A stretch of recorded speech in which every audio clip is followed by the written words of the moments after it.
Welcome to Chinuch Today. I am your host, Rabbi Yerachmiel Garfield. Please join me as we highlight innovative ideas and inspiring people from the world of Chinuch. Hello and welcome to another episode of Chinuch Today. This is Yerachmiel Garfield, and this is our anniversary episode. When I started this project, I had no clue how much I would enjoy it, getting to meet people, discuss Chinuch, explore great ideas, and that's what it's been. It's really been a labor of love for me. Not much labor, but certainly a lot of love. And this episode today is certainly an example of that. I live here in Houston, Texas, with two extraordinary people, rabbis, Rabbi Yaakov and Rabbi Aryeh Wolbe, who both work for Torch, which is a kiruv organization. Rabbi Aryeh Wolbe, as you'll hear, is the executive director, and Rabbi Yaakov does a lot of outreach and podcasting. Both of them do a lot of podcasting. They were very comfortable behind the microphones. But what's really cool is that their grandfather, who they both spent substantive time as young adults with, was the mechanech extraordinaire, Reb Shlomo Wolbe, Zecher Tzadik Livracha, who I actually got an opportunity to know because he lived at the end of his life in Givat Shol, and that's where my yeshiva was. And so we would bump into him, and I got to go to some of his shmuzin. I went to his house a few times, and I really feel fortunate that I got to interact with him. You know, there are people who tell stories about meeting a gadol and it really influencing them. And I'm sure everyone has different experiences with different gadolim. And I've had the opportunity to have that happen to me once or twice. I've met a lot of great people, but I don't always walk away with such an impression. But meeting Rabbi Wolbe and interacting with him was very unique. He had a regal discipline. He had this sense of thought, of reflection in everything he did. It was, you could tell that he had worked on himself, that he had developed himself, and you really felt it in his presence. And there was a godless, a greatness to that you didn't see in other places. And I really feel fortunate that I was able to see that. The Gemara references this idea that mishalo ra, either a certain person or a certain experience, that a person who had not seen that can't understand that. The example that comes to mind is that someone who didn't see the Simchas B'Shoeva. So I feel similar with my experience with Rabbi Wolbe. It's like if you didn't see it, it's hard to explain. And lucky is he whose eyes did see it. And so that limited exposure I had to him showed me how great he is. Imagine having a chance to sit down with two of his grandsons that literally lived in Givat Shol and spent time in his house and really got to know him on a much more personal level, of course, is going to shed tremendous light on him as a person and the experience that they had as being the grandchildren of such a hush of a person. It's a fascinating interview. I think you'll enjoy it. And just a great opportunity to thank all of my listeners and all the wonderful people who take the time to say hello and to share the podcast, etc. It's been a really special ride. And I'm so happy to celebrate the first year anniversary in this unique way of having two grandsons of Reb Shlomo Wolbe talk about what it was like to be in the presence of greatness. Hope you enjoy. Okay, welcome to another episode of Chinuch Today. Another first for Chinuch Today. I've never had two brothers together, and I've never reached out to a kiruv professionals to get their perspective on Chinuch, but you will hear there's something very special about this dynamic duo. I'm here with Rabbi Aryeh Wolbe, the executive director of Torch, and his somewhat younger brother, Rabbi Yaakov Wolbe, the director of global outreach at Torch. Good morning. Hey. Good morning. Thanks for being here. I always wondered what it would be like to grow up with a famous name. My last name is Garfield. I am famous for that, I must say. It is somewhat memorable, but it's not Wolbe. And I remember when I first came to Houston, and I had first one Wolbe and then two Wolbes, and then I had two Shlomo Wolbes in my school. It always felt a little funny, like how do you discipline a kid whose name is Shlomo Wolbe? Lucky for me, that's never been relevant for your children, so I didn't have to experience that.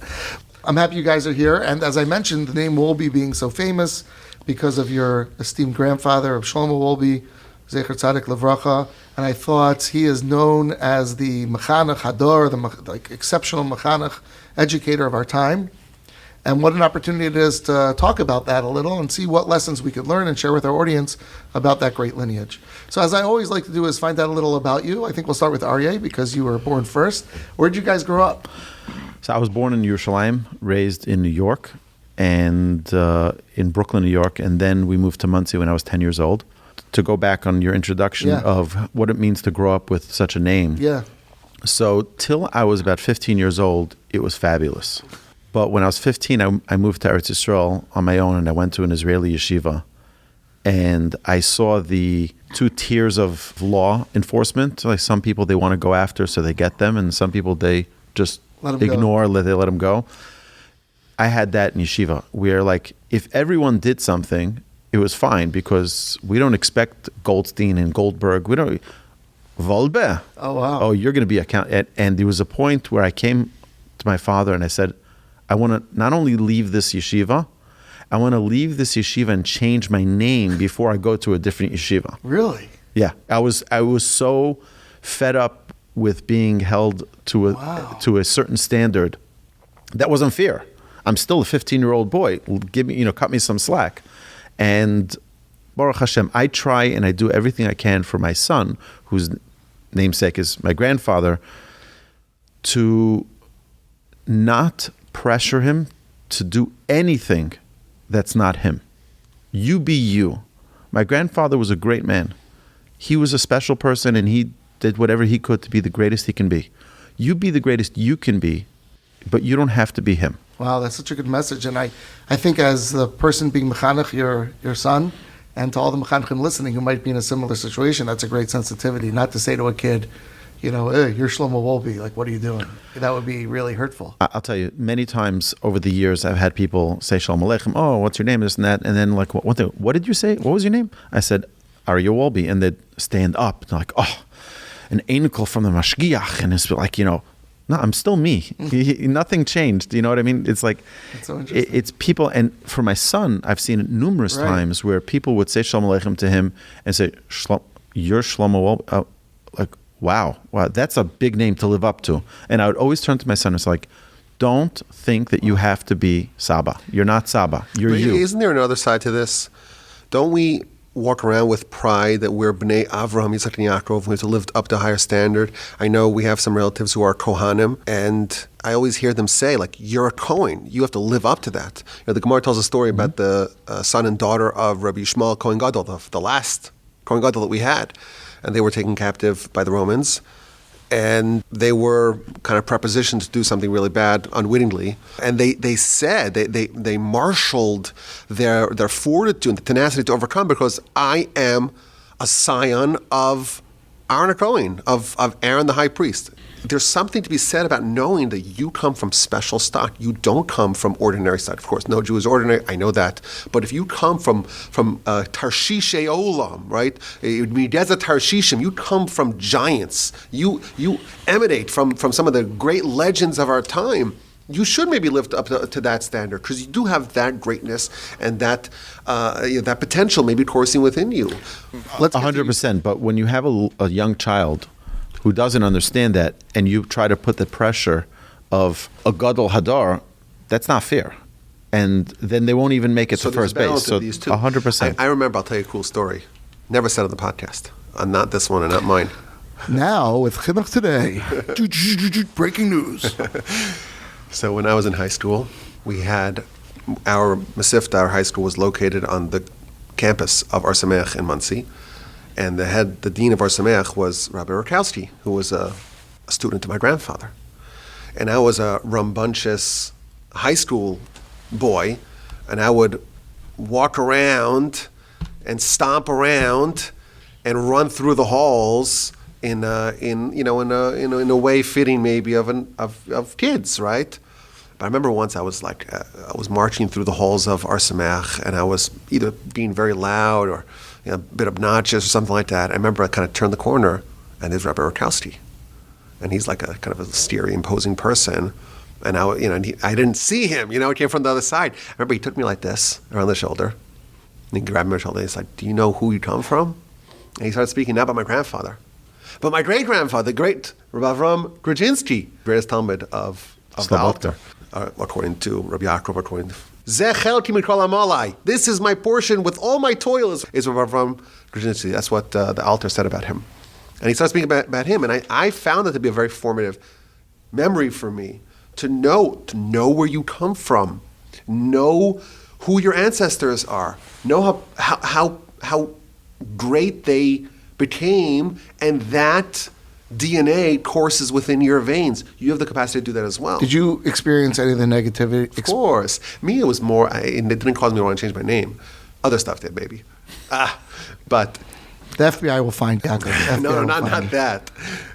But the people always say, like, in a mocking, sardonic way, it's not fitting. What would your grandfather say? Anything that they disagreed with, they just kind of channeled it. Would your grandfather approve of that? What does he say about that?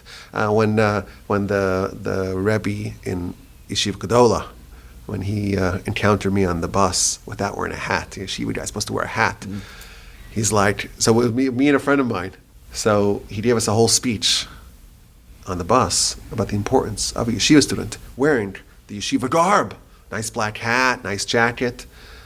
And he was speaking to him about it, and speaking to him, and speaking to him, speaking to him. And then he says, and to you, just look at what your grandfather says about that. So there's a lot of that, but mostly in good nature, And yeah, there is a certain kind of expectation that other people have for you, and you're born ignorant, and you're born with nothing, and you're totally oblivious to everything. And there's a certain bar that people, a certain standard that people have for you, baked into, your namesake and where you come from. And yeah, there is some downside to that, but maybe that's a good thing. I remember once, I was davening Shacharis in a shtiebel in Yerushalayim. So this is like a minion factory, right? So they have a minion anywhere from 5 to 5, right? At 12 o'clock, you find a minion. So I was like a late minion. It was like after 10, when all the responsible people are already a few hours into their day. And the laggards are putting on their tefillin. So I remember someone coming and reading my tefillin back. And he's like, what are you doing here with a name like that? You have no business being here. So again, there are some these little things that where people, like my brother says, they hold you to a certain higher standard. But that's okay. I guess it comes with the territory. Maybe it's a downside, but maybe it's a good side. Maybe it's a good thing to know that you come from higher stock, whether it's true or not. I'm sure Aryeh would agree that there are some benefits to it as well. So. Oh, of course. I loved every minute of being together with my grandfather.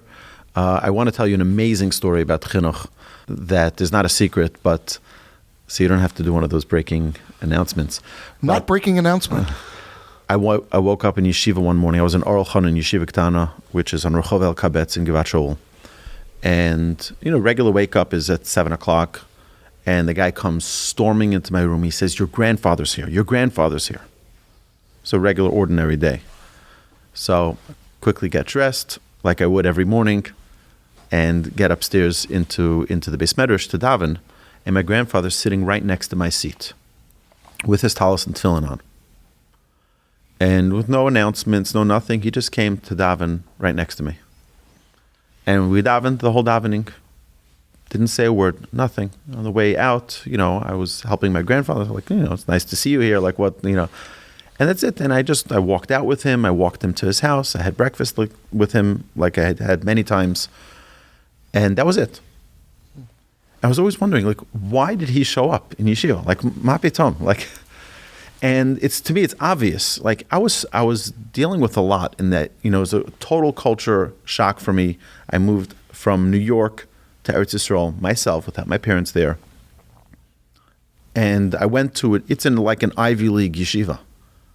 It's the best of the best go there. I only went there not because I was the right fit for the yeshiva, but because my grandfather's Talmud was the Rosh Yeshiva. So he called him up. He said, my grandson is coming from America. Can you take him into the yeshiva? He was like, oh, of course, no problem. But I couldn't read a Gemara. I couldn't read a pasuk. Nothing. And I remember seeing these Bachurim in the yeshiva reading Gemara like it was a New York Times, newspaper. And but they were pounding daf after daf after daf, mesechtas after mesechtas, and I'm struggling reading Arba Avos Nezikin. Reading, never mind understanding. And it was a point where my brother told me my parents were so concerned that I was just going to drop out of yeshiva. Baruch Hashem, that wasn't on my mind, and I was in for the fight. And it was the most incredible time of my life because I had to punch way over my weight. And eventually got to the point where I was hopefully up to par with the rest of the guys. It took a year and a half, but it was a tremendous struggle. My grandfather sensed it. See, he's like, what can I do to give him chizuk? What is he going to talk to my Rabbi? What? It's like I hardly spoke the language when I got there. Wow. but he could come sit and daven next to me and give me that feeling. And he knew his weight of what he carried and the covet that it would bring to me and the infusion of positivity that it would bring to me, that all the bachrim were like, wow, like a gadol came to daven in our yeshiva. And walking out with him, holding his tefillin bag, it was like the whole thing, it's like just to build me up. I want to add another point. I'm sure there's a lot more to be said in this area, the benefits, so to speak, of growing up with a famous grandfather and a famous last name. I know for certain that our grandfather davened, prayed for our well-being and our success. I know that for certain.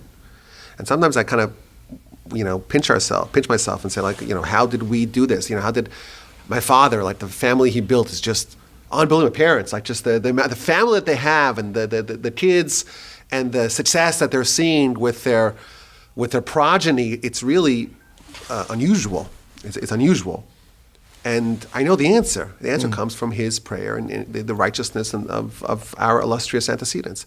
That's playing out in our lives as well. I believe that wholeheartedly.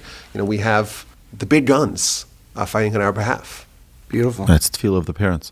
I will tell you an amazing story. My brother and I asked my grandfather, what's the secret to your greatness? How did you get there?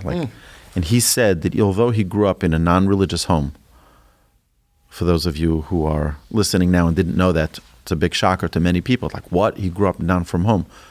He said that every morning... Marginally religious. Perhaps. Not a Haredi home. Definitely not.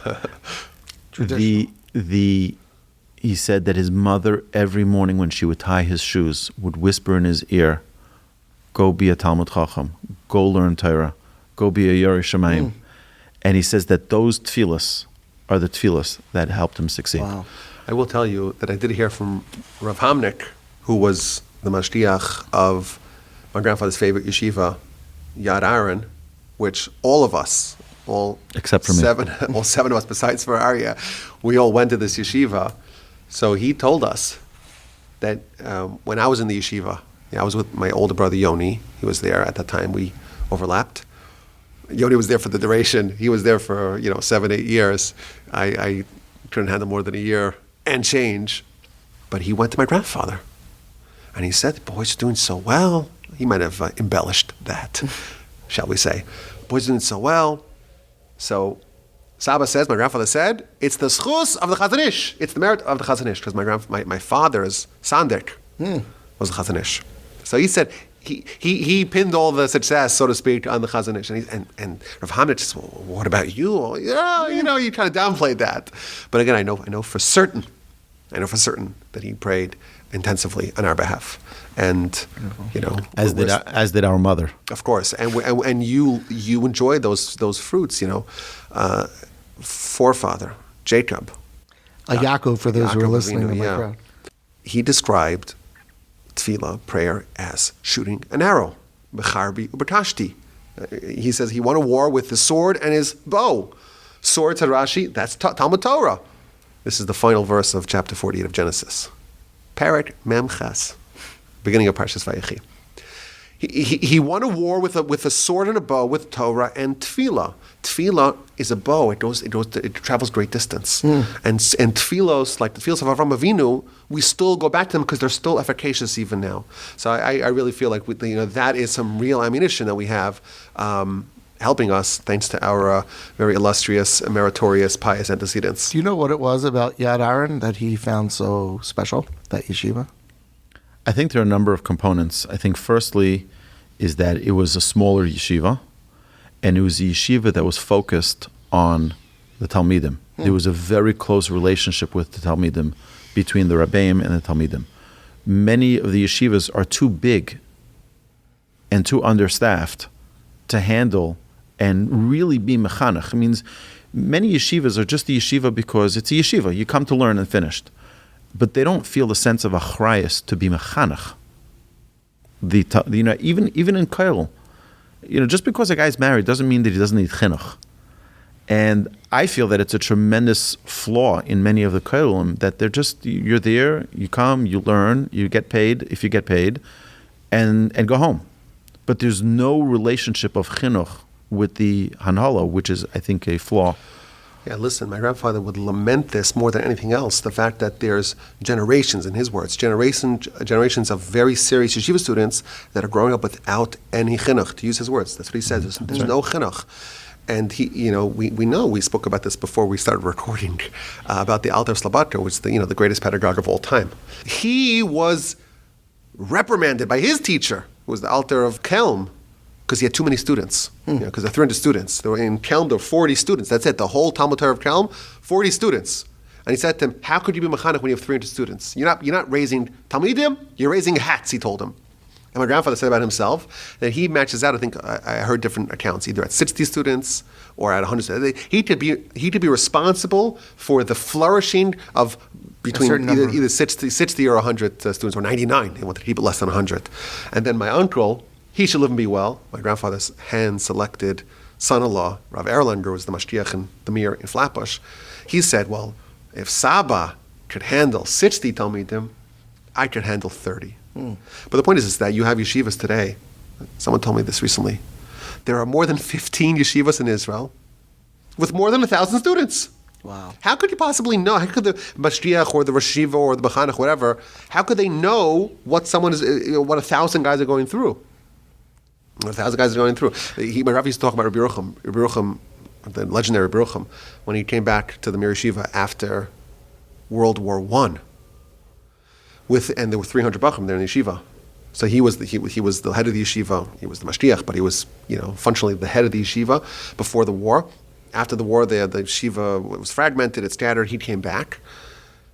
After 3 months, Rabbi Yerucham said, I know the qualities of every single Bachar in this yeshiva, 300 Bachrim. And most of them, they're flaws as well. That's a real mechanech, to actually know, to have a sense of the spiritual physiology, the spiritual makeup of your talmidim, and to know how to guide them, how to direct them. What's his derech? How do you know? So a real pedagogue, a real mechanech, is someone who's able to really understand the tchunas nefesh, the qualities, the shorosh neshama, the essence of their talmidim. And Rabbi Yerucham was the master of that. Yad Aaron is a vestige of those yeshivas of the past. That kind of chinuch, sadly, is basically extinct. That's why my grandfather wrote Alei Shur, Volume 2. It's a self-serve form of chinuch, form of adracha. That's what he writes. He says it doesn't exist anymore. So I'm going to preserve this way of training. That way it can be a self-serve guide for people growing up in a world without any chinuch. Beautiful.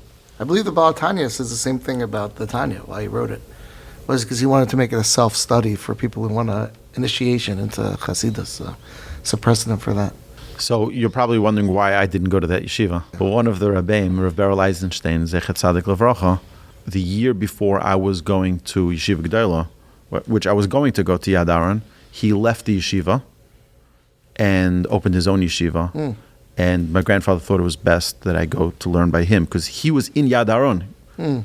And he left Yad Aaron, started his own yeshiva, and I was very, very, very close with him. Very close. For years, till he was nifter. And an interesting thing about always having a Rebbe, a mechanach, someone to look after your spiritual well-being. A few days before he was nifter, obviously unbeknownst to me that he was going to pass away a few days later, I was walking with my brother Yoni, and we were walking down Panimi Rot, Sorotskin, where I lived and where my Rebbe lived. And we were passing by his house Friday night, and we're like, let's just go and say good Shabbos to Rebbe. I went in. I knew he wasn't feeling well, but I didn't know that he was deathly ill. And he was slumped over his Gemara, and I asked him, Rebbe, how you doing? How are things going? So he says to me, like in a confusion, like, where are you learning now? I was in Koil by Rabbi Berkowitz, or Yitzchak Berkowitz, and he says, he's a Yashar. Make him your Rebbe. And I said, Rebbe, are you going someplace? And sadly, 3 days later, he was nifter. Wow. And I went from the Levaya, I went straight to Rabbi Yitzchak Berkowitz, and I said, Shalom Aleichem Rebbe, Rebbe Omeiri. And I said, if you're going to be my Rebbe, I need to have quality time so you get to know me, and that we can. And we spent a significant amount of time every week together learning B'chavrusa, the teachings of my great-grandfather, Avram Grodzinski, one of his favorites, Faram Teres Avram. And in the process, he got to know me very, very well. And till this very day, I learn with Rabbi Berkowitz. I talk to him every week. Wow. And there are many times I'll ask him for guidance, counsel, which is only appropriate based on knowing who I am. And there are times where he'll say, I know you, and either do this or don't do this, based on what he knows about me. Do you think it's realistic on a macro level for everyone to have a relationship like that with a Rebbe? Maybe not with the same person, but I'm sure there are plenty of rabbis out there who are, I hope, that are qualified to get to know their Talmidim well enough to give them guidance and counsel. I do think this is a two-sided problem. I would agree to your point that there's a dearth of people who want Rabbeim on one side, but there's also a dearth of people that are willing to give themselves over to their Talmidim, to their students, Right. to their charges. The way you're describing it, it's quite a serious commitment on Rabbi Berkowitz's. On both sides. Yeah. On both sides. Look, you have to pursue it. You have to pursue it, and it's not going to come easy. And I fought. I literally drove him crazy until he gave me the time. I'd be waiting outside his office every time that door opened. I'm like, oh, does Rabbi have a minute? And in mamish nudging him till he gave in, and he relented. And guys think it's just going to be like, oh, I'll set up. I'll ask him. Oh, he said he doesn't have time, and so I guess it's just not going to happen. Right. If you're not going to fight for it, if it's not important enough for you to really, really pursue it, it's not going to happen. No rabbi's calling his Talmud saying, hey, you didn't call me today. Why didn't you call me for advice? He's a very busy person. I have to fight for his time because it's very valuable to me. It's only got harder over the years, right? And Baruch Hashem, every time I've made the attempt to reach Rebbe, I was able to. Wow. He knows it's important. I'm not driving him nuts. I'm not asking him about Right, the score no, of the Astros. Right. I'm asking him important things that are either relevant to me personally, to my family, to the Kehillah, to the organization, to students, to Klal Yisrael. So, it's dealing with a lot of different things, and he knows I'm not wasting his time. There are times we have a set a lot of time. There are times where I only have 5 minutes of questions, not 15 minutes. I say, Rebbe, I'm done. Your time is precious. I'm not going to just schmooze for the next 10 minutes because I have this time. I know your time is important to you and to Klal Yisrael, so, Nice. I was lucky enough to learn in Givat Shaul, near your grandfather's house, and got to interact with him all those years. I was there in 94 to 98. Preshburg, and then he opened the yeshiva down the block on top of Birkat Rachel. I used to go Friday night to Shmuzin, and I got to speak to him a few times. And one of the things that really stands out in my mind is the way he held himself, the way he would carry himself, extremely distinguished and disciplined. You got the sense that he took life seriously, and he almost took every move seriously. Like, that was the impression I got at that time. And I'm curious, as a grandfather, growing up with him, did he have two modes? Was he more playful? Was there a side of him that we didn't get to see? What was he like behind the doors of his apartment? Well, you're describing him, I think, very accurately, that he was very measured. And this is actually one of the hallmarks of all the Bali Musar, is that they would not move unless it was calculated. The aforementioned Altar of Kelm, my grandfather writes this. I could show you the citation later. I have a lot of citations I need to show you. He says, my grandfather says about him, his eyes never moved. His eyes never moved. If he wanted to see something to the side, he would move his whole head. His eyes were laser focused right in the middle, and he would move his whole head. And Rabbi Yerucham used to always speak about Koved Rosh, about having a certain gravity, where you're not just a yo-yo gyrating to every whim of the Yetzer Hara. You're in control. I would say the essence of Musar is self-control, where your higher intelligence, your das, is determining your behavior. Not just, you hear a noise, back and forth, what do you think? I need this, I want that, and you drink. No. You're in charge, you're kind of your higher self, you're overconscious, not unconscious. The neshama really is determining your behavior. That's the Bali Musar in general. But he definitely had a very, very playful persona. And he was so sweet, so funny. Great sense of humor. Yeah, hysterical. Great sense of humor. Really? But I'll put it into perspective in a second. Like, we never talked about sports cars and baseball or any sports, and that was not in the realm of Kedusha, in the realm of holiness, in the realm even of family things that he was involved with. But you couldn't have just a conversation about just worldly things. It wasn't, you didn't talk politics with him. It wasn't, no schmooze like small talk. But I will tell you an example that my grandfather gave many, many times about kalus rosh, is like people swing their head without even thinking about what they're doing. He would say, so right now, I remember this is in a Chumash shir that he was giving in Givat Shaul. He's saying if someone walked into the door now, into the room, how many people would turn their head to look who it is? What does it make a difference who it is? But if someone behind you says Kaddish, everybody turns around. It's because there's no kvedus rosh. There's no, why am I doing what I'm doing, I'm about to do, and to think about it before you do it. My grandfather, we would have a vad with my grandfather of all the grandchildren the day before the Zman. We did this many, many times. My grandfather repeated the same thing over and over again. And what he would say was, you need to work to overcome your impulse 3 to 5 times a day. What does that mean? You have an impulse, right now I want to leave the base medrash and go get a drink. You know what? I'm going to do it in 3 minutes. Just to have control, self-control, 3 to 5 times a day intentionally to overcome your impulse. Wow. And the benefit of that is, number one, is you get that kvedus rosh of, you don't just do things. You think about it before you do it. But also it helps you in a very practical way. If you're about to get angry, but you're trained to overcome your impulse, you can overcome that anger because of it. And it's the same thing with every midah you can think of. It's because you're thinking before you're doing. Well, he writes that that's what das is. Das is a hard word to translate, but it is described as the alpha characteristic. Because with that you can acquire everything. Like the Gemara says, the Talmud says that with one characteristic you could get everything. Well, what's that? It's das. It's the capacity to. They made a famous song out of it. Yassid Green. Did the Beit Kul obey? Whoever has das, you have everything. If you don't have das, you have nothing. I think I read Rabbi Yisrael Salanter said that his main focus was das atzmacha, idiyas atzmacha. I don't know if that's the same idea. It's a similar idea, but the way he describes das is that you have a higher your intelligence, your neshama really is determining your behavior, not your yitzhar, your impulses. And the way he quotes Rabbi Yerucham that the way you do that is that you train yourself to reject your whims and your petty impulses. I think his background is really interesting. Aryeh, you mentioned that he came from a more secular background or less observant background, whatever that exactly means. We'll leave that for the biography that hopefully is coming out sometime. I'm sure we'll not mention that. But how do you think his childhood impacted how he saw the world or how he evaluated the world from Rabbi? I don't know.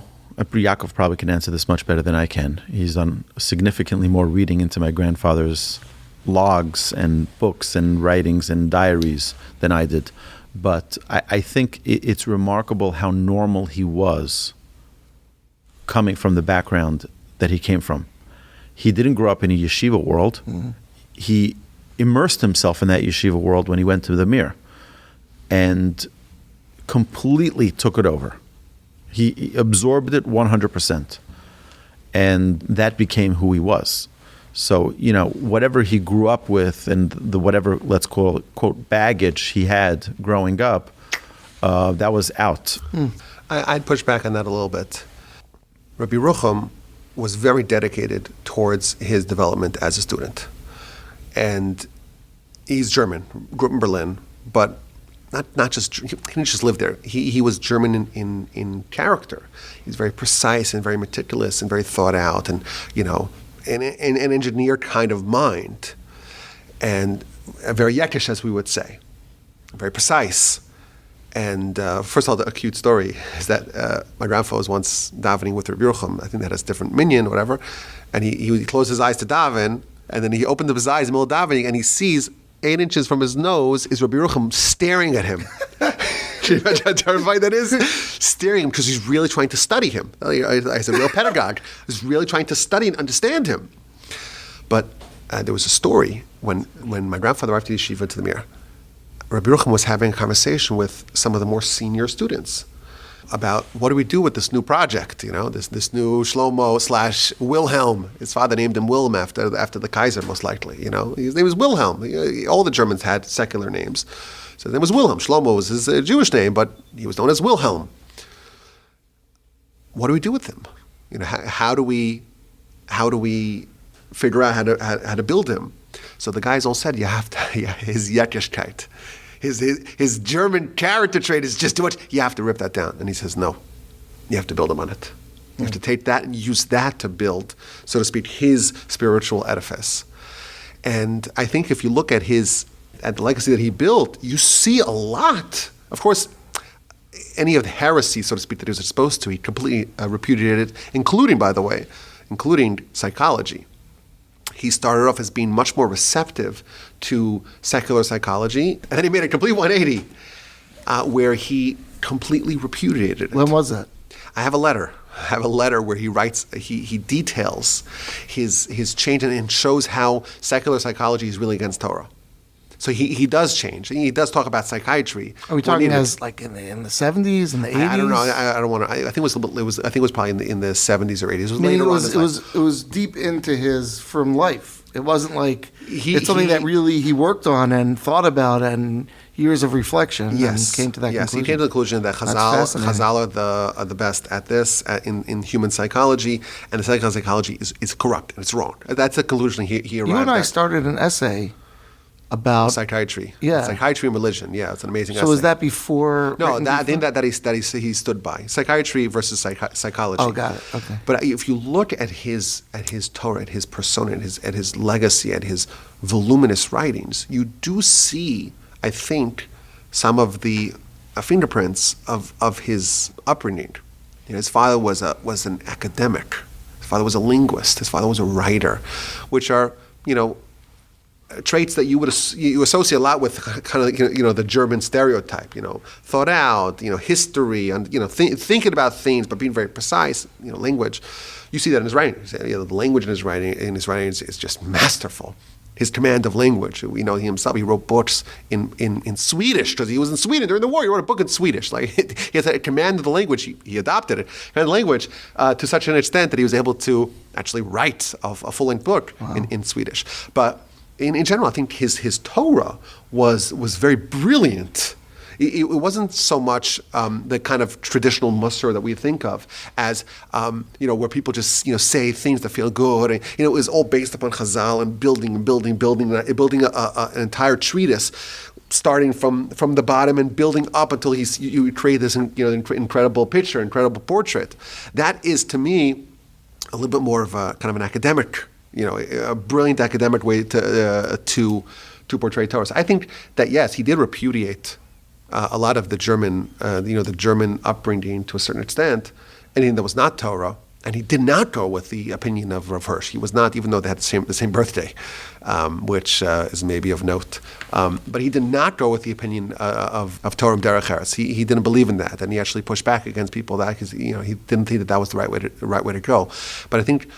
You look at his unique persona and his unique personality and his unique contributions and his unique way of approaching problems, I think you do see still some of the good parts, if you will, of his German upbringing. As you were describing that, I was thinking about Reuven Leichter, the Mashgiach, who I think was one of the major Talmidim of Mashgiach. And he also has a very creative approach and a very unique, and I think he has an interesting background too. I'm not exactly sure what it is, but very similar to my grandfather. Interesting, right? And he Swiss. Yeah, but also was a Baal Tshuva. Mm-hmm. Who didn't, that creative thinking, that willingness to rethink something, which is what it takes to become a Baal Tshuva, right? You have to be open to rethinking things you thought you knew, and live with those conclusions. I think is very much part of that, Which makes me ask you, who do you think is continuing his legacy most? I mean, outside of the family, I don't want to make this uncomfortable for you, but are there any particular people who you feel really were star Talmidim, so to speak, who you would look to discuss what he might have thought or his mission? I think probably Rav Leichter and Rav Uri Weisblum. Rav Uri Weisblum is the Mashgiach in Nachlas Halavim in Haifa. Oh, wow. Americans don't know who he is. He's on the Mayatzis. He's on the Mayatzis. So give you a sense of the kind of caliber. Is there? Or he's Mashgiach. Does he write Svarim? He does. What do they call Ha'aras, Hatfila, Ha'aras, a bunch of Ha'aras stuff. Ha'aras Haderech. Ha'aras, lots of Ha'aras. It starts Hey Aleph with an Aleph, not a Ha'ara like an insight. Oh, like or. Yeah, illumination. Yeah, the illumination of Tefillah, illumination of. Not available in English. sadly. But what I think it is unique about all the Pali Musar is that they all charted their own path. My grandfather was different than Baruchim's other Talmidim. People couldn't even believe that he would become the bearer of Rabbi Yerucham's legacy, which he did become, because there were so many bigger Talmidim, in his time. But you look at Yerucham's Talmidim, and Reb Nachum Pertzavich or Reb David Pavarsky, or Blade Malin, these, or Chaim Shmulevitz, these are all Gaonei Olam, giants, and they're all Talmidim of Rabbi Yerucham to a certain extent, and they each kind of built their own way. And my grandfather did the same personally, but also with his Talmidim. Uri Weisblum, aforementioned, and Rav Leichter are very different. Very different. They're very different, and that's a good thing. So maybe there wasn't a mold where he said you're going to fit into this mold, and anybody who sees him says, "Oh, that's it." Each one is uniquely different. That's chinuch, right? Yep. Everyone has to be different. It's really interesting because I'm reading a Musar Sefer now that's somewhat historical, and it was contrasting Kelm and Slobodka, and that was one of the key characteristics that it contrasts. That Kelm did have a more identifiable tzura, and Slobodka Dafka didn't. Yeah. So it sounds like your grandfather was really a Talmud of both, or he was more of a Kelmer, but yet he took on this aspect was more Slobodka. Well, I think that certainly he would attribute his mahalach more to Rabbi Yerucham than anyone else, and the idea of creating a certain generic kind of Talmud was completely anathema to him. If anyone's just doing things because everyone else does it, going with the flow, just being the same, and not really developing their own creative personality and their own relationship with Hashem, and relationship with Hashem, like that to him would be totally intolerable, because that's the antithesis of chinuch. It's antithesis of chinuch. To just be generic in any way. He used to like quoting the Chazal, Talmid Chacham Shemeis is irreplaceable, the Gemara says. The Gemara says you cannot replace. Ein tmurasa, even though it's not really the Lashon of the Gemara, but there's no tmura, there's no replacement. Everyone else to be replaced. A real Talmid Chacham is someone who's so unique, they're not replaceable, because there is no parallel. So the idea of finding a certain mold, and this is our type, that is definitely against the vision of my grandfather. Who is upholding the legacy? Listen, I think he was really worried that Musar is dying.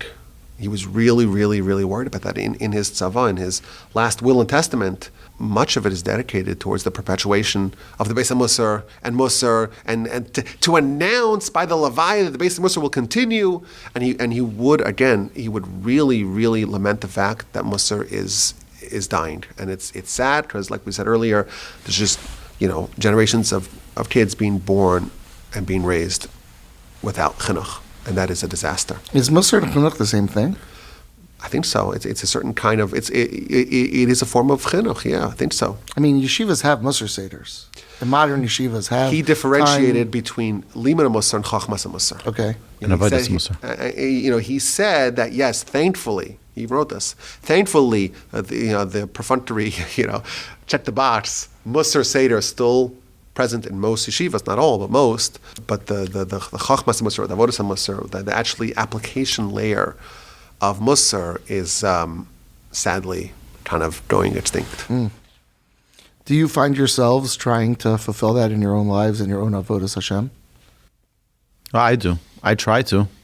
Like to really harken back to the Musar that your grandfather was talking about? Look, I make a tremendous effort to learn my grandfather's Torah as much as I can, because it brings me back into that realm. It brings me back into that, making a kviyos for Musar every day, making a kviyos of like learning what my grandfather says of the Yisaitis that every Ben Torah needs to learn and have a grasp on. So definitely, to me, it's, obviously there are things that always need chizuk, but to try to live up to that expectation is definitely something in the forefront. I feel very guilty that I don't learn Musar B'Esbailas the way Rabbi Yisrael. What does that mean? To those that was the chiddush of the insight of Rabbi Yisrael is not just Limud Musar, it's Musar B'Esbailas, which is like a an form indoctrination. No, it's more than that. It's not indoctrination. No, it's a form of really self-hypnosis, where you take He told you how to learn Musar. Like a mantra. Dolkos, your lips are aflame, spilus, with a certain, I don't know how to translate a spilus. Inspiration? Excitement. Yeah, it's a certain excitement. An energy. Where you take a citation of Musar, and you think about it, and you understand it, and you read it, and then you sing it, and you repeat it again and again until it just enters your bones and changes you forever. That was his system. It's funny because I'm reading the Sefer that I mentioned to you, and it talks about that a little, and the hours that were spent on that. And my initial reaction was, what bittul Torah? Like, think about Gedolei Olam spending an hour or 2 hours on a mantra? Listen, we know with the Chafetz Chaim, was definitely a proponent of this. First of all, he wrote it in Mishabur. But there are stories. He writes about what? About learning a half-hour Musar a day. Really? First page. Of course. But he would do it. There are testimonies of people hearing him saying again and again and again and again. A certain, I forgot what I think. I think it was. Don't quote me here. I think it was Stagmash Dvarim. You're quoting yourself. Damayin Basa, and he would say it again and again and again and again and again. Who's this? Your grandfather? No, the Chafetz Chaim. So, but I do feel, I like to your point, I do feel guilty because I know how powerful it is. Like really, the absolute people that put all the psychologists, Jung and Freud and all of them to shame, are the masters of Musar. Are Rabbi Yisrael, are the Alter, any version of one of them you want, and they said this is the way to do it. If one of our listeners wants to learn more about that, how would they access that? Rabbi Yisrael says, if you want to change without Musar is like seeing without an eyeball.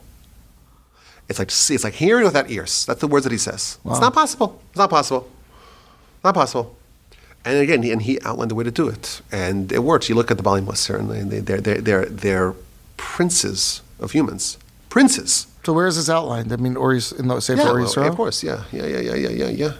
And you can find my grandfather has a whole hadracha l'limud Musar. Yeah. Is that Chelik Aleph or Chelik Beis? Yeah. Interesting. So I do feel guilty, and I know that this is how you actually change. This is it. I do, like my brother says, I do really, really try to learn my grandfather's Torah a lot, and I try to perpetuate it in my classes, in my podcast. By the way, can I make a shout out for my podcast? Of course. So all the listeners to the Chinuch Today Podcast. It's only $1,000. Go ahead, help yourself. If you like what we have to say here, both my brother and I are proud hosts of a bevy of podcasts. Just put in Wolbe. A bevy? Bevy. A bevy. A slew of podcasts. I think between the two of us, we have 11 podcasts, no? A lot. Wow. A lot. Thousands of. So you could just put in Wolbe and whatever you live. Yes, I must say that Yaakov Wolbe was a mentor of mine in the podcast area, and fast fact, he named the Chinuch Today podcast, Chinuch Today. That's right. That's why I get a free shout out without paying $1,000. Okay. We'll credit you. But in my work, I always try to. We had a discussion earlier about chinuch. We had a nice spirited debate that was not recorded. Maybe for our next episode, if I get invited back, if I'm not blacklisted. But I did say that my grandfather says something, and to me that's authoritative. If he says it, that's it. To me, that's alach u'mashmi Sinai. So I do try to learn my grandfather's Torah, perpetuate it in any way that I can. But I do. You hit a sore point that I really do feel guilty that even though I do learn Musar, and I do learn my grandfather's Torah, and I do try to perpetuate it, the Musar b'hispailos, which is the actual Musar. Space of mind. Is that an expression? Mm-hmm. It takes a lot of. You have to have space for it, right? You have to have time. It has to be quiet. Who has an hour and a half of time to half hour a day? Okay. Listen, you look at any one of the giant. The Ramchal. Ramchal says that you have to. The Gemara says that you have to do cheshbon nefesh. Mm-hmm. It's a Gemara. It's not some new age Musar. Some Wolbeism. Yeah, it's the Gemara. The Gemara says that the people that are the ones that actually change are the ones who do a cheshbon nefesh. Al kain yomru hamoshlim bo cheshbon. Who's the moshel b'yitzro? Who's the one who controls their yetzer hara, which is all we're trying to do. It's those who said bo cheshbon, bo nachshon shalom. Let's make a cheshbon nefesh. And Ramchal writes, Derech Eitz Chaim, that it's the most valuable of uses of your time. And he says you should do it, ready, a minimum of an hour a day. Right. Ramchal. So if it's the best use of your time. How many which people is- alive today are doing that? What do you think? An hour of Hispilus a day. Well, this is just for clarification. Rabbi Yisrael says do a half hour of Musar B'Spailas every day. Ramchal says an hour of Cheshbon Cheshbon, Nefesh. a minimum of an hour of Cheshbon Nefesh every single day. Which, by the way, Breslov says as well. Yes. An Even though hour? yes. Even though I think it might be a little bit different, the work of The method, yeah. the method is different, but definitely. So maybe the last ones that were doing it is It's Breslov. Let's take a moment and talk about Mrs. Wolbe, the Mashkiach's wife. I know she was the daughter of, as you mentioned, the great Taras Avram Guzensky. I don't know much more about her or what she brought to the relationship and the experience. I thought maybe that would be of interest. I was very close with my grandmother. She was a very, very special lady. And it's hard. I've never been able to put words to our relationship. We just had a certain love that was just, it was just a joy. Every time I came to the house, it was a fun time we had together. We would laugh together. We would kibitz. We had a very, very close relationship. And she even at times when she was getting a little older and she needed medical oversight, and I was not an EMT at the time, so she taught me how to check her blood pressure, and I'd come every night and check her blood pressure, and she, we would laugh. She'd call me Dr. Wolbe, and it was a real. We just had a great time together. She was a very, very special woman. She'd go learn Mishnayos every day with her. They had this women's club in Givat Shaul where the women would learn Mishnayos together, and they would she would. Yeah, it was like. What Mishnayos they I don't know, but she was in, aside for Tehillim groups and all the other things that, she was involved with. But she was, Really? every Friday, there was a bag filled with cakes for all of the grandchildren. Every grandchild came That's to a lot. visit. Yeah. Every grandchild would come to visit, and they'd get their stock for the week. Wow. It was an incentive. She to came come. over. I know she was born in Slobodka, I guess.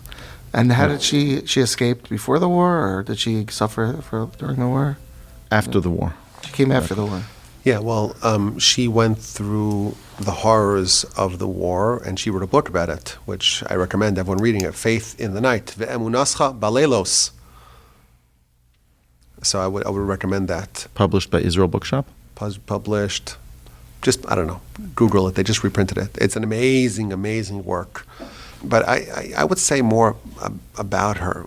She was a great grandmother, great as in descriptive. But she had, first of all, she had a nobility to her. She had a nobility to her that was very uncommon. Very uncommon. Her father was like that as well. Her father was like a Malach Hashem, But she had this nobility that's just hard to capture in words. She also had a strength of character, almost like a steely vise, in a pleasant way, all with pleasantness. But what she endured in her life, we cannot even fathom. Her mother died when she was very young, and she was responsible for raising the whole family. Her father Was handicapped. Was handicapped, but also he was consumed with the yeshiva. Was he handicapped all the years? Since he was a teenager. What was his handicap? He had his leg, he had to drag his leg. Really? Yeah. But he himself was just also a portrait of nobility. During the war, what she went through, and she always maintained this sense of august nobility that it's hard for us to fathom. Regal. Yeah, very, very regal. And we also know even after the war, I know this for a fact. After the war, she came to Eretz Yisrael. Well, it's a whole story. She ended up in Sweden. That's where she met my grandfather. I believe in the back of that book there are some writings about that. Yes. They went to Eretz Yisrael. My grandfather founded a yeshiva. What they had to endure during the early years of that yeshiva is unimaginable. The poverty, you mean? The grinding poverty. Mm-hmm. And this is after the war. In the Jewish and democratic, of course, state of Israel. She actually went through actual hunger, and no one knew about it. No one knew about it. She never allowed any of her own pain and suffering to filter out in any way, which is an incredible strength and tenacity and fortitude. My grandfather himself didn't even know what she was going through. Wow. How do I know that? Because I read the secret writings that I cannot share. But that's just, you asked about her. But yeah, she's very sweet. Very sweet. I'm aware of it. Very sweet and just... Their relationship must have been her magical. emunah, her faith. I could just picture them treating each other with such dignity and... Unbelievable. She came from a very prestigious family. Did she have any siblings that survived? She was one of 8. 4 were killed and 4 survived. Giants, all of them giants. 3 sisters. One married my grandfather. One married Rabbi Kreisworth, the chief rabbi of Antwerp, and one married Rabbi Rosenberg, who was the Rashiv of Slobodka. Like all titanic Talmid Chachamim. Wow. And the brother that survived was the great Rabbi Yitzchak Grudzinski, one of the most special. My Sandik. That's right, one of the most special people. That's really, awesome. well, someone who you can't describe in words just how special of a person they were. And then 4 of them were killed. The 3 brothers, Eliezer, Velvel Zev, and Yisrael, and a sister Miriam. Wow. But of that family, I hate to say it, she was the greatest. She was the best. That's also documented. Let's have that quoted. Wonderful. Okay, well, this was really so special. Just wondering if our listeners want to get started on Wolbe after hearing this. They want to. Where would you want them to start? Where would you think a good starting place to get to know Wolbe and his writings would be? I'd say probably Zriya V'Binin B'Chinuch, planting and building. It's translated into English also, right? It's a phenomenal piece of work. It's from 4 lectures that my grandfather gave. And I remember growing up, we used to have the cassettes that people would come and we'd have to find, part 1, 2, 3, 4, put them in a rubber band and bring them to the door. People would come to buy the series. But that eventually became into the Sefer. A very, very small Sefer, which I'm actually in the middle of teaching now to a whole group in Hebrew. And it's unbelievable. Phenomenal, yeah. I would second that. And just to bring it back to your earlier point, the whole major theme, the motif of the book, Zriya Binyan, that's an example of almost an academic way of portraying an idea, that we grow in 2 ways. Yeah, that there's a building growth and its limitations and its abilities and the different timelines that it has versus the planting and all that entails. So I would say if I could maybe add besides for that's the only one really that's available in English. They have an anthologized work on Chumash called Rav Wolbe on Chumash that was put out by our brother-in-law. Did a fantastic job. Volume 1, Volume 2. If you want to get a sense in some of the teachings on Chumash, for someone to read Hebrew, the literary contributions of my grandfather are so unique. Even Alei Shur, which is his magnum opus, right? Even the Haskamas that he got, they all write that this is a book we've never seen before. You can't describe it. It's a genre of book that there exists exactly one volume that fits into this genre. Really 2, because Volume 1 and Volume 2. I assume he worked really hard on that, and it was part of... Very precise. Worked very hard. Volume 1 took him 13 years. Volume 2 took him 15 years. Wow. Yeah, but we also have access to his manuscripts. And the amount of unpublished material, because there's lots of others from that. I see they're coming out now with the amount of unpublished writings exceeds the amount of published writings. So just very, very voluminous. And again, listen, his book that he wrote for our generation is Alei Shur. It's Alei Shur. Volume 1, it's really 4 different books that are merged together. But it's a form of hadracha. It's called Shari Hadracha. This is actual guidance. You want guidance. You want to be told, to be trained. It's about chinuch after all, right? This is training. It's training in 4 different stages of your life. Volume 1. Volume 2, I think it's a little bit easier. It's more user-friendly because he's not expecting as much from the reader as he is in Volume 1. In Volume 1, he's telling you stuff, but you kind of have to understand what he wants you to do on your own. In Volume 2, he spells it out for you. So it's a little bit easier to read. It's a little bit, it's a little bit of a less terse book. And again, the instruction layer is much more it's much more spelled out, much more granular. But those are definitely, if people hear quoted every yeshiva, shul, library has copies of it, and they are magisterial works, absolutely magisterial. So Wonderful. I would recommend that as well. Thank you both so much for this really enlightening conversation. I feel like we could go on and on. There's just so much there. And it's truly inspiring to learn about your grandfather and the impact he had on all of Klal Yisrael and on your families. So thank you so much. Thank you, Thank you. Rabbi Garfield, for hosting us. I hope you have a lot of success with your Chinuch Today podcast, but also the chinuch that you provide for our community and our children. We're very fortunate to have you in our community Thank and you. to have your great skill and patience. I gather you may need some of that, but we really appreciate having you, and thank you for having us on the podcast. My pleasure. I second that. Thank you. I hope you enjoyed that interview, sitting down with Rabbi Aryeh and Rabbi Yaakov Wolbe. I've known them for many years. I know Rabbi Aryeh since I moved here, so 12, 13 years, and Rabbi Yaakov probably 10 years. And we've talked a little about their Zayda, but we've never really sat down like this. And it was such an enlightening experience for me to see the influence that he had on them and how meaningful the relationship they had, and to get another perspective on this great giant that we know a lot about, but there's always more to learn. And there's so many pearls of wisdom about him and Chinuch and their experience. And of course, Mrs. Wolbe, who is the daughter of Avram Kaczynski, who in herself sounds like a remarkable, special woman. So I hope this has been an insightful experience for you, and Amir Hashem mechazik you as a mechanech, really as a person, which ultimately does influence us all as a mechanech, and perhaps it'll inspire you to delve into some of the writings of Rav Wolbe, the Alei Shor, Chelik Aleph, Chelik Beis, or the Sefer on Chinuch, all wonderful svarim. And thank you again for all of our listeners who continue to support our podcast by rating us. And of course, as you know, sharing is caring, so feel free to share this with someone that you might think would enjoy it. Thank you for joining us. This is Yerachmiel Garfield. Have a wonderful day.